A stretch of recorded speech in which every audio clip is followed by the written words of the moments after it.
vamos abrir nossas Bíblias. Romanos, capítulo 8, do verso 14 ao 18, diz assim: Pois todos os que são guiados pelo Espírito de Deus são filhos de Deus. Porque não recebestes o espírito de escravidão, para viverdes outra vez atemorizados, mas recebestes o espírito de adoção, baseados no qual clamamos: Abba, Pai. O próprio Espírito Santo testifica com o nosso espírito que somos filhos de Deus. Ora, se somos filhos, somos também herdeiros, herdeiros de Deus e co-herdeiros com Cristo. Se com Ele sofremos, também com Ele seremos glorificados.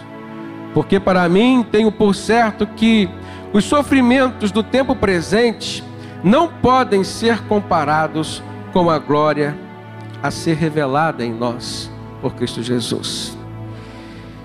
Queridos, quando Deus se revela como Pai, muitas são as nossas reações. E a palavra do Senhor nos mostra que a melhor reação que nós poderíamos ter é a reação de filhos. Porque às vezes nós também podemos reagir como quem não é filho, ou seja, como quem não tem Deus como Pai. E a Bíblia nos ensina que a salvação que nós recebemos por Jesus, ela consiste essencialmente num ato de filiação. Lá no Evangelho de João, no capítulo 1, verso 11 até o verso 13, a palavra de Deus diz assim, falando acerca de Jesus: Ele veio para o que era seu, mas os seus não o receberam, mas a todos quanto o receberam, deu-lhes o poder de serem feitos filhos de Deus, os quais não nasceram do sangue, nem da vontade da carne, nem da vontade do homem, mas da vontade de Deus. E nós percebemos que, de fato, uma vez que encontramos com Jesus, uma vez que nos entregamos para Ele, que firmamos uma aliança com Ele, algo novo começa a acontecer na nossa vida. Essa é uma experiência para aqueles que já são chamados cristãos.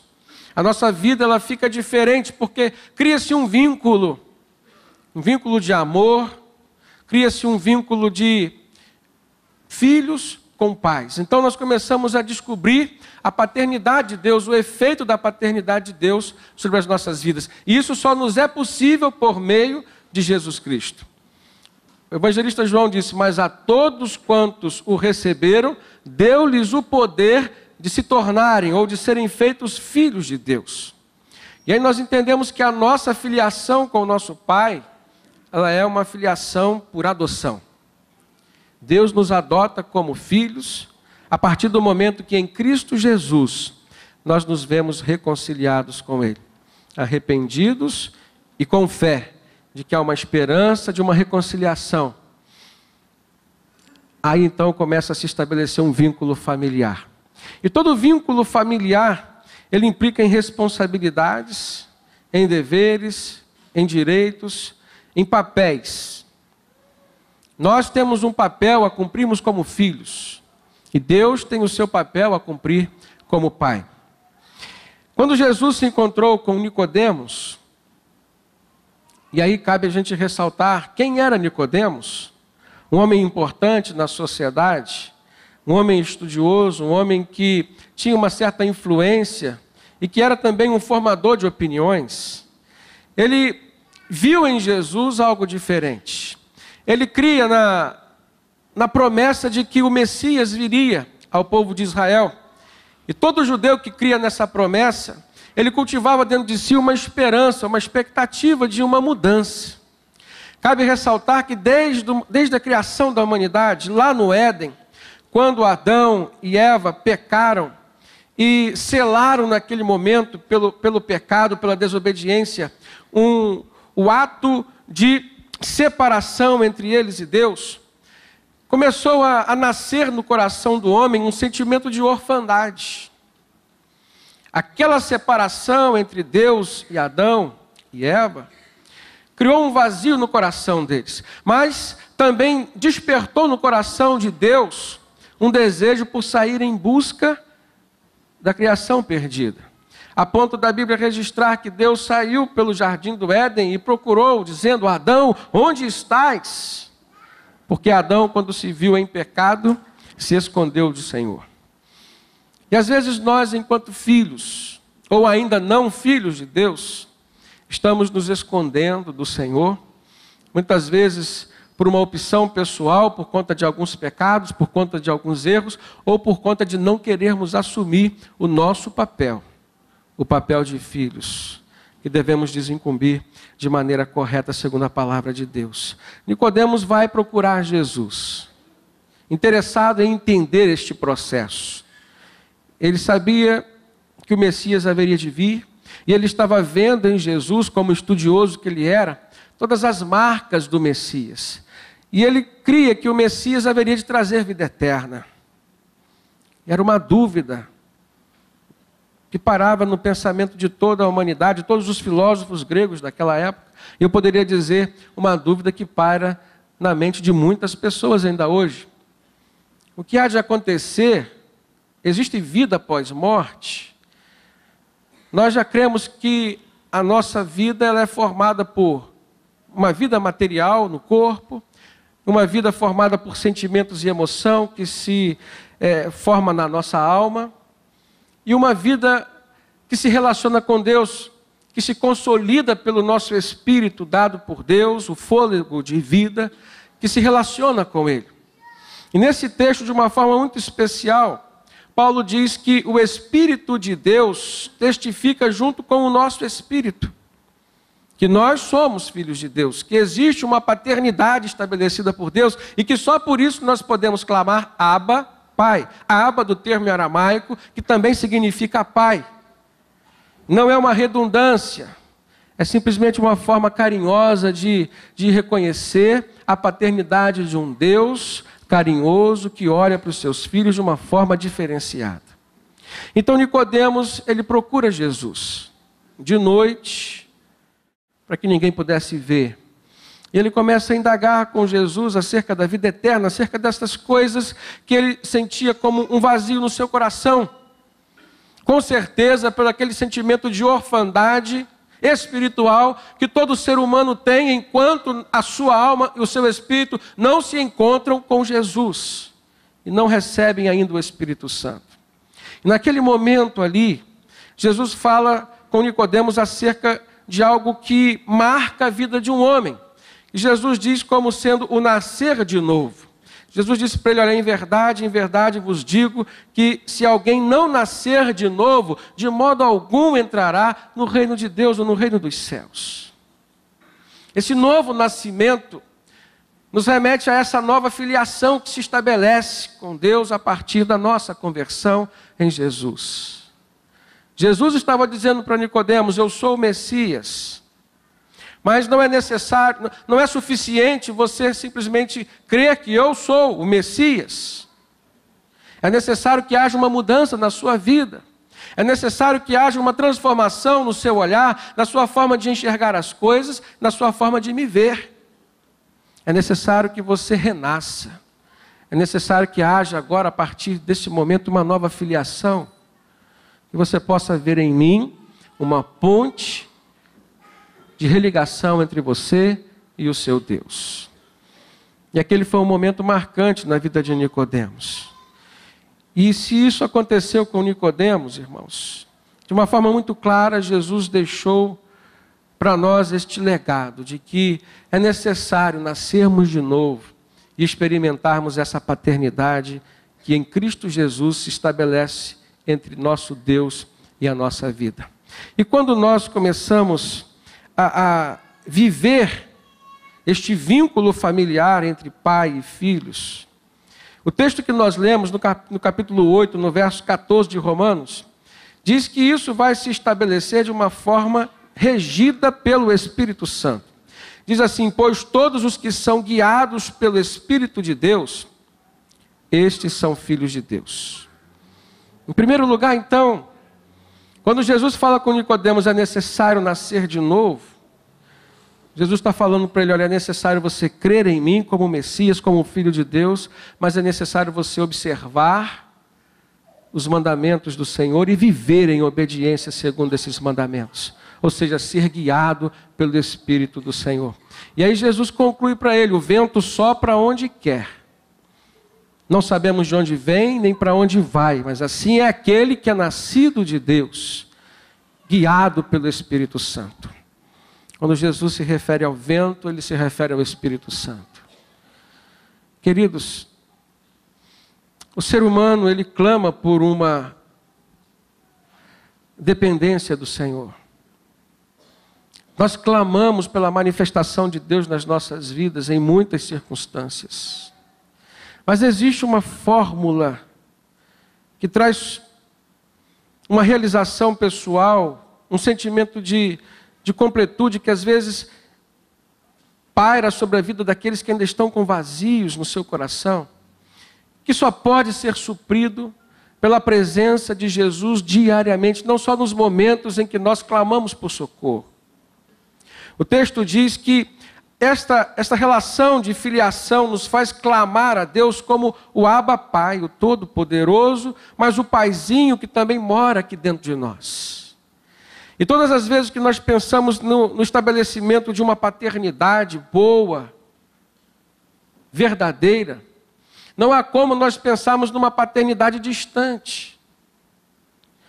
Seria importante nós agora estarmos nos reportando ao momento em que nós vivemos sob a orientação dos nossos pais desde a infância.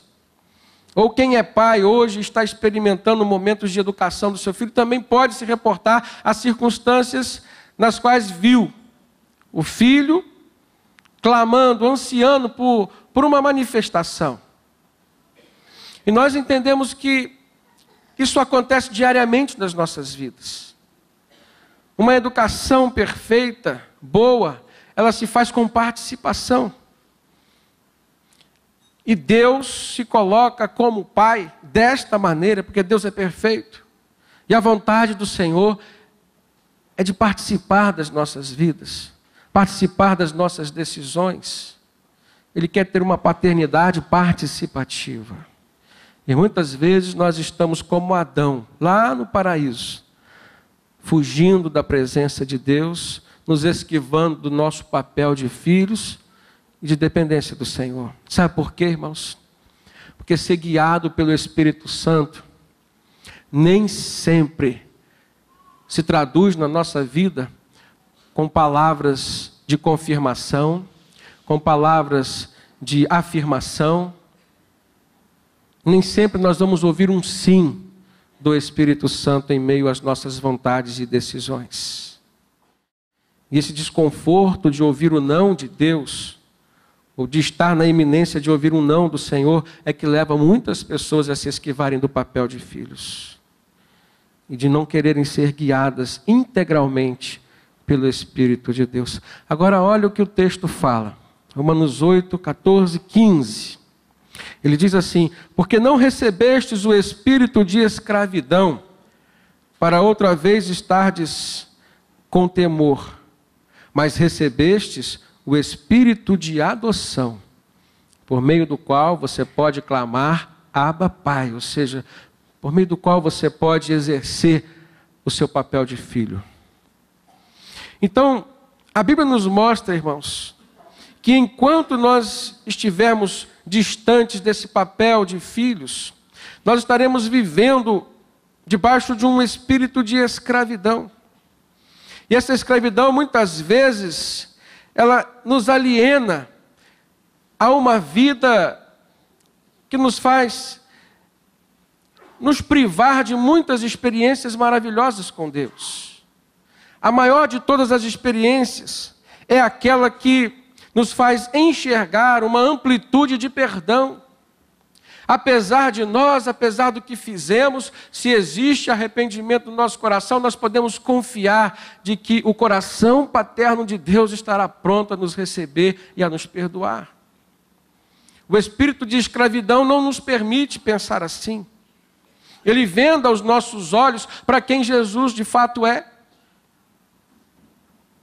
E quando nós começamos a viver essa nova fase na nossa vida, os nossos olhos espirituais são descortinados, porque nós recebemos o espírito de adoção. E é esse espírito de adoção que nos faz crer e ter esperança no perdão de Deus que existe em Jesus. Qual o filho que não confia no seu pai?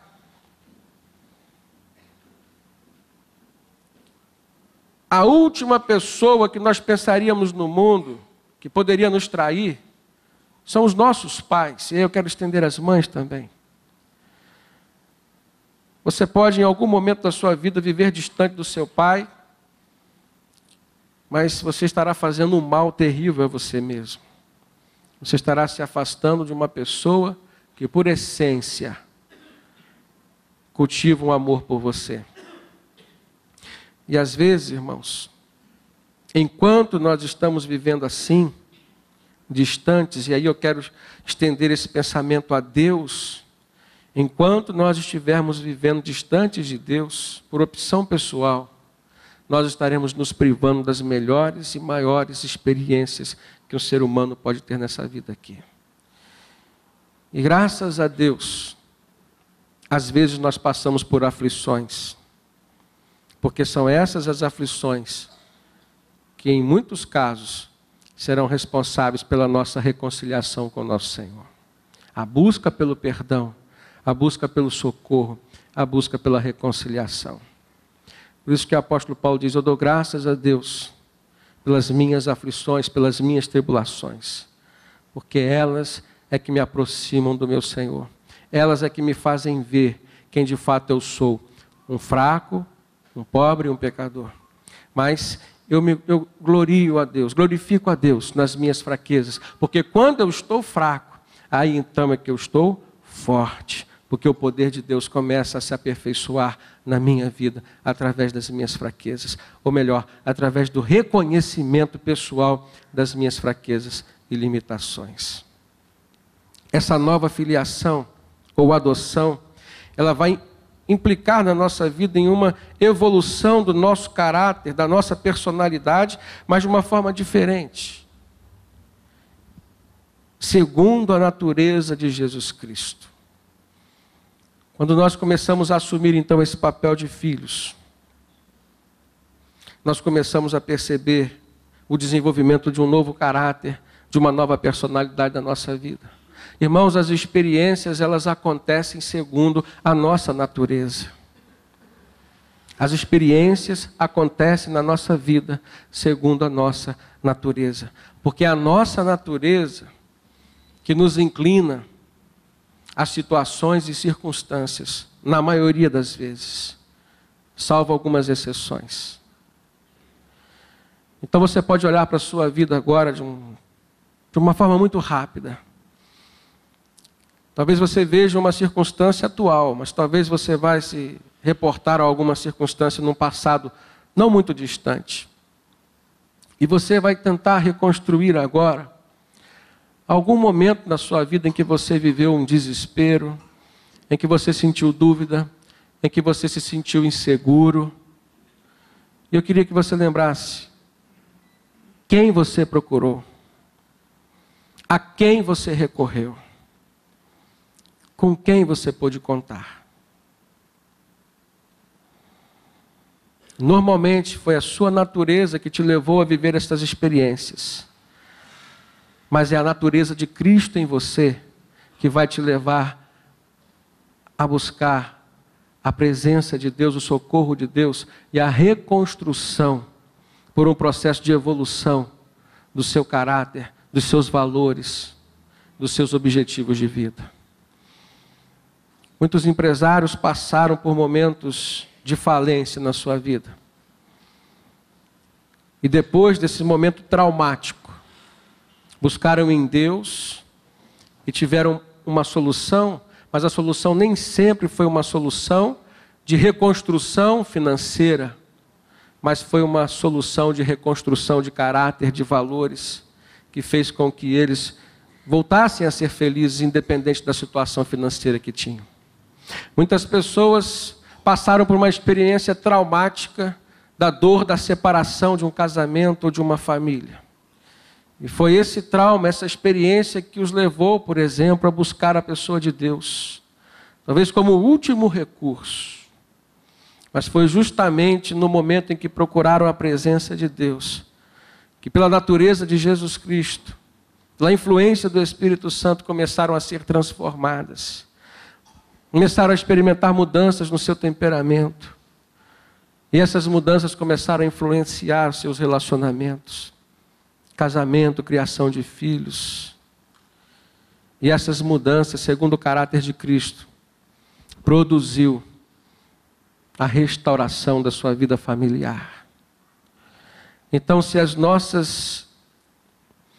nossa natureza nos leva a experiências ruins, a natureza de Cristo Jesus em nós nos leva a experimentarmos o poder de um milagre, o poder de uma reconstituição, o poder da restauração. E às vezes, irmãos, isso se dá no campo pessoal. Mágoas, às vezes, que nós trazemos, cultivamos na nossa vida, que fazem com que a nossa alma viva amargurada.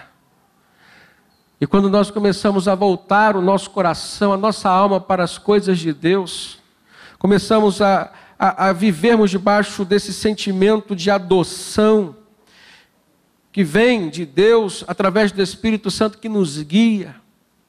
E começamos a nos permitirmos sermos guiados, sermos orientados, sermos influenciados pelo Espírito Santo. Parece que começa a acontecer um processo de limpeza na nossa alma, no nosso coração. Os nossos valores mudam, os nossos conceitos mudam. Existe um processo de quebrantamento a ponto tal de nós percebermos que aquilo que nos mantinha endurecido com relação ao outro já não pesa tanto mais.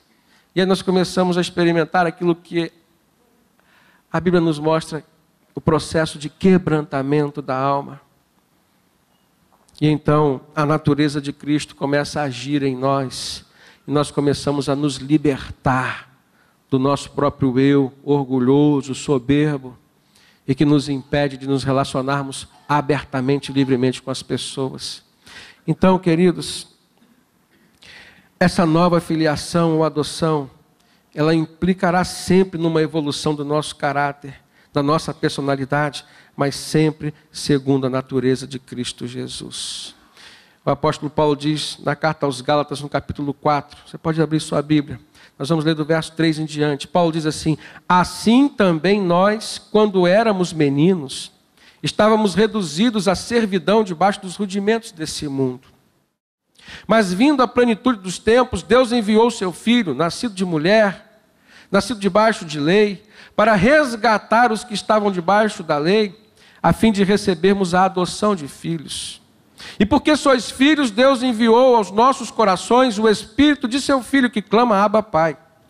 Portanto, já não és mais servos, mas filho. E se és filho, és também herdeiro por Deus. Essa filiação, irmãos, implica e significa que nós participaremos da própria natureza de Deus, o nosso Pai.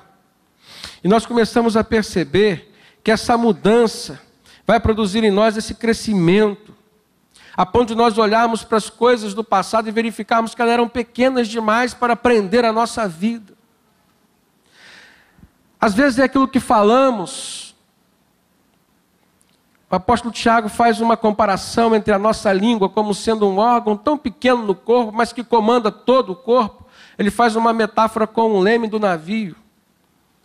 O leme como sendo aquela peça tão pequena que fica atrás do navio, mas que consegue dar direção para aquela embarcação tão grande.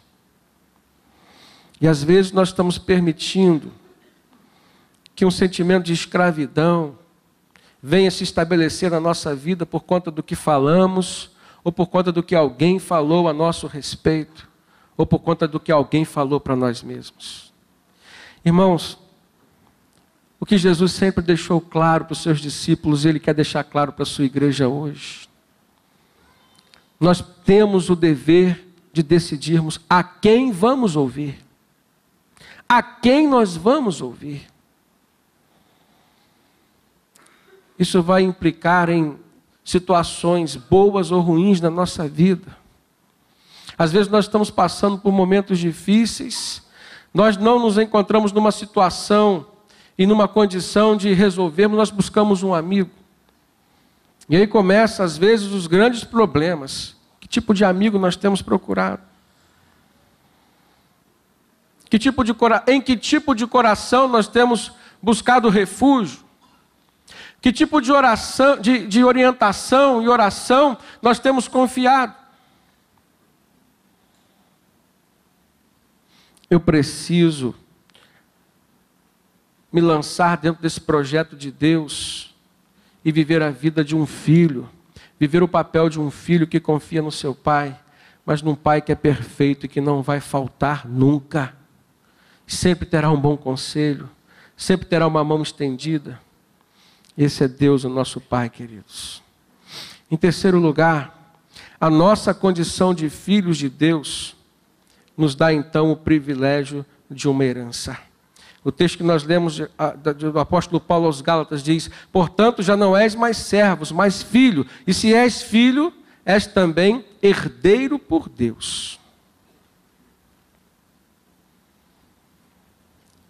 A grande questão agora é se temos uma herança, porque somos filhos, e aí eu quero falar para os cristãos, aqueles que já estão vivendo debaixo dessa aliança, dessa paternidade de Deus. A grande questão é o que estamos fazendo com a nossa herança. O que você tem feito com a sua vida? O que você tem feito com as bênçãos de Deus para você? Você que é conhecedor das promessas do Senhor e sabe que aquilo que está acontecendo hoje na sua vida de bom é promessa de Deus. Agora, a pergunta nesse momento é: o que você tem feito com a herança de Deus para você? E quando a gente começa a refletir sobre herança, a gente precisa se reportar àquela parábola que Jesus Cristo contou acerca do filho pródigo. O filho que pediu ao pai para antecipar a sua herança. Lá em Lucas capítulo 15. Jesus começa a mostrar para os discípulos e para as pessoas que estavam ali ouvindo. Mostrar para eles justamente em que grau pode se estabelecer um relacionamento de paternidade entre Deus e o homem, quando este homem aceita viver o papel de filho do Senhor. E ele então constrói, é uma parábola, Jesus constrói um pensamento, constrói uma história, na qual ele identifica uma família. E sentimento de paternidade, relacionamento de paternidade, só pode ser visto no seio familiar. Então ele mostra uma casa, uma grande fazenda, ele constrói a figura do pai, se referindo a Deus. E ali ele identifica dois filhos. O mais velho, o primogênito, aquele que na cultura judaica era o mais importante. Temos que entender a Bíblia segundo o seu contexto histórico, social e político. Não que Deus faça acepção de pessoas, mas um pai judeu nos tempos de Jesus dava mais valor ao filho mais velho, ao primogênito. E naquela casa tinha o primogênito, mas tinha também o filho mais novo. Aquele que para seu pai não tinha tanto valor assim. E o filho mais novo, num determinado dia, chega para o seu pai e pede: pai, dá-me a parte da herança, antecipa a minha herança. E diz o texto que o pai então vendeu a parte e deu ao seu filho. Antecipou a sua herança. Nós começamos a perceber que nesse relacionamento entre pai e filho, e aqui na parábola Jesus estava querendo exemplificar, ensinar que este relacionamento também se estabelece entre Deus e o homem. Muitas vezes nós determinamos o nosso insucesso por conta da ansiedade que toma conta do nosso coração. Aquele filho foi ansioso, não aguentou esperar o momento certo de receber a sua herança, e ele pede ao pai: dá-me a parte da minha herança. Irmãos, quantas vezes nós determinamos o nosso insucesso, porque não oramos o suficiente, porque a ansiedade do nosso coração não nos permite debruçarmos diante da palavra de Deus e tentarmos ouvir o Senhor falar conosco. Quantas vezes nós determinamos o fracasso das nossas decisões, porque não nos submetemos com o coração para ouvirmos a voz do Senhor. É a moça que escolhe antecipadamente o seu namorado, que vai ser o seu esposo. É o jovem que muitas vezes não ora antes e deixa-se levar pelo seu olhar, deixa-se levar pelo seu coração. São tantas as circunstâncias nas nossas vidas, irmãos, que podem trazer graves consequências, que podem deixar sequelas, e muitas delas acontecem por causa da ansiedade. O filho mais novo, ele demonstrou que estava totalmente dominado pela ansiedade no seu coração. O controle da vida e do tempo, irmãos, deve estar sempre nas mãos do nosso Senhor e nosso Pai. A partir do momento em que o pai entrega a parte da herança para aquele filho, na história que Jesus conta, aquele jovem não deixou passar muito tempo e logo juntou todos os seus pertences e saiu da sua casa, abandonou o seu pai, abandonou o seu irmão. E aí nós começamos a perceber aquilo que muitas vezes nós fazemos com Deus. Rogamos uma intervenção de Deus na nossa vida. Pedimos as bênçãos do Senhor, o Senhor nos abençoa. E aí nós abandonamos o abençoador. Abandonamos o Deus das bênçãos. Sabe o que é isso, irmãos? É um sentimento imediatista que toma conta da nossa mente. Se hoje nós necessitamos de algo e Deus nos deu, com certeza, irmãos, amanhã nós vamos necessitar de algo diferente. Mas o que está no nosso coração nos move a vivermos uma vida independente de Deus, como quem diz: Senhor, eu preciso dessa bênção, Deus nos abençoa, e agora, Senhor, eu não preciso de Ti, porque eu vou tocar a minha vida feliz, alegre com esta bênção que o Senhor me deu. Aprenda uma coisa: as bênçãos de Deus, longe do Deus das bênçãos, pode se transformar uma maldição na sua vida, pode se transformar num problema. O segredo do sucesso não está em receber as bênçãos de Deus. O segredo do sucesso está em conviver com o Deus das bênçãos, o Deus abençoador. O grande problema do filho pródigo não foi quando ele pediu antecipação da sua herança. Começou aí o seu problema, mas o maior problema foi quando ele se afastou da casa do seu pai. Quando ele se afastou da presença do seu pai. Quando ele disse não para o carinho do seu pai. Quando ele desprezou o amor do seu pai. Muitas e muitas vezes nós temos agido assim, irmãos. O Senhor nos tem dado um ministério, uma vocação, um chamado, um dom espiritual. Talentos que são desenvolvidos na nossa vida. E às vezes nós dizemos não para o Senhor. Queremos esse dom para nos enriquecer, queremos esse dom para nossa satisfação pessoal. Não aceitamos compartilhar com o reino de Deus aquilo que é dom espiritual que Deus nos deu para abençoar o seu reino. A teologia nos ensina, irmãos, que quando nós nos convertemos, aceitamos Jesus, recebemos o Espírito Santo, juntamente com o Espírito Santo nós recebemos pelo menos um dom espiritual e ministerial. E sabe para que nós recebemos um dom, pelo menos?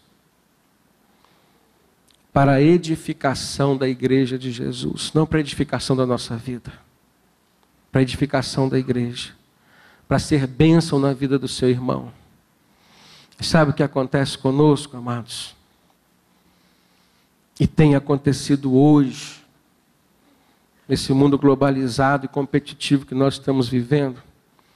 Talvez seja muito dura a palavra que eu vou falar, mas é verdade.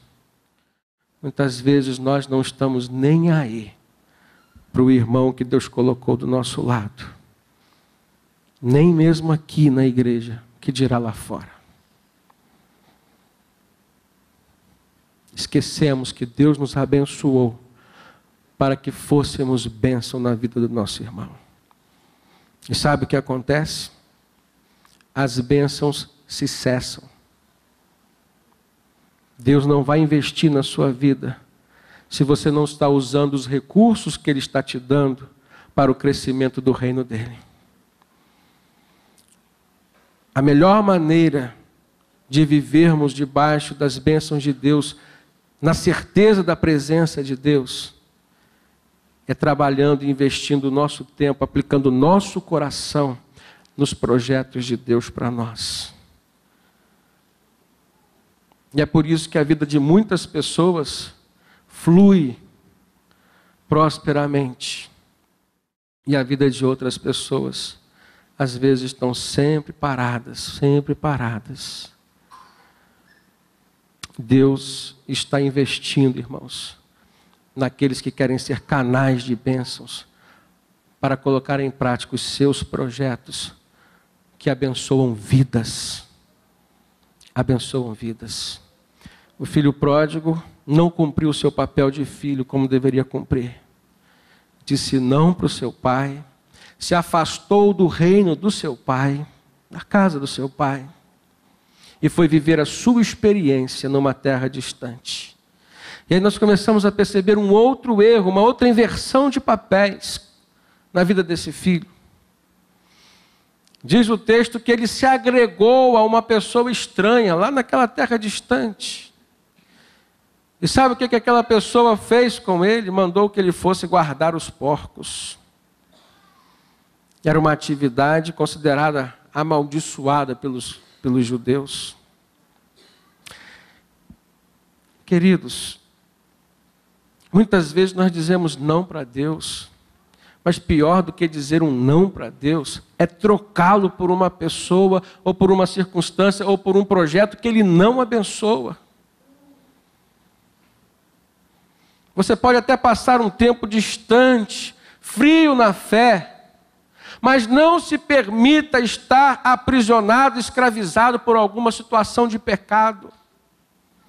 Não permita que algo que Deus amaldiçoou venha tomar conta do seu coração. Não dificulte as coisas para uma reconciliação com o Senhor.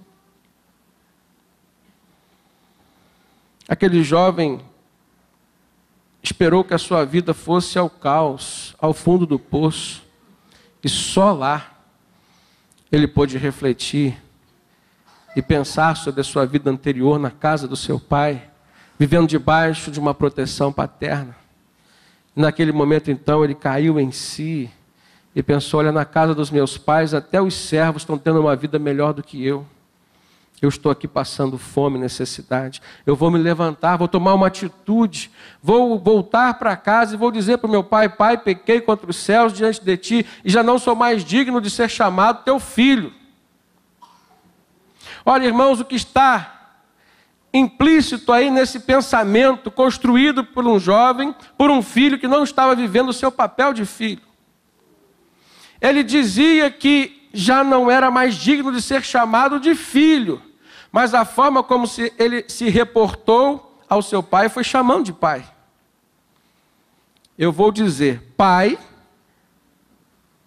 pequei contra o céu diante de ti. Não sou mais digno de ser chamado teu filho, mas estou te chamando de pai.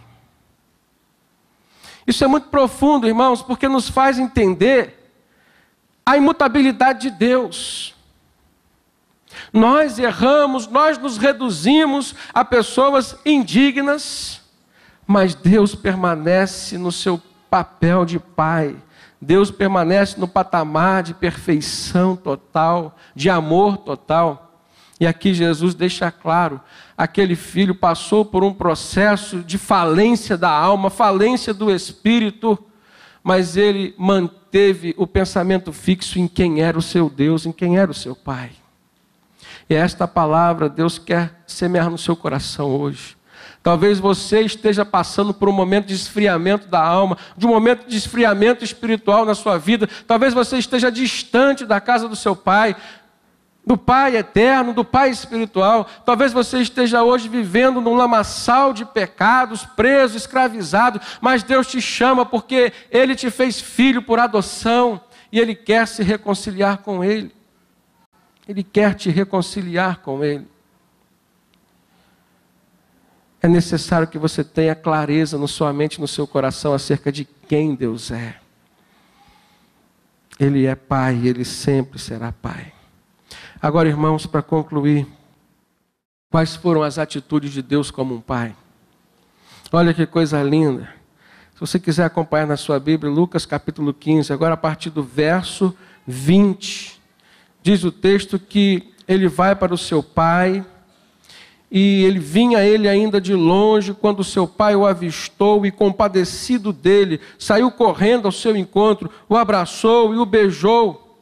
Irmãos, nós tiramos uma lição maravilhosa desta situação, dessa atitude de Deus como pai, de buscar os seus filhos, mesmo quando nós estamos longe. Preste atenção, o olhar de Deus nos alcança. Não importa a distância que você esteja hoje de Deus, o olhar de Deus te alcança. Ele sabe onde você está, como está o teu coração, como está a tua alma, como está o teu espírito. E mais do que isso, Ele tem o caminho certo para a sua volta e para o seu retorno.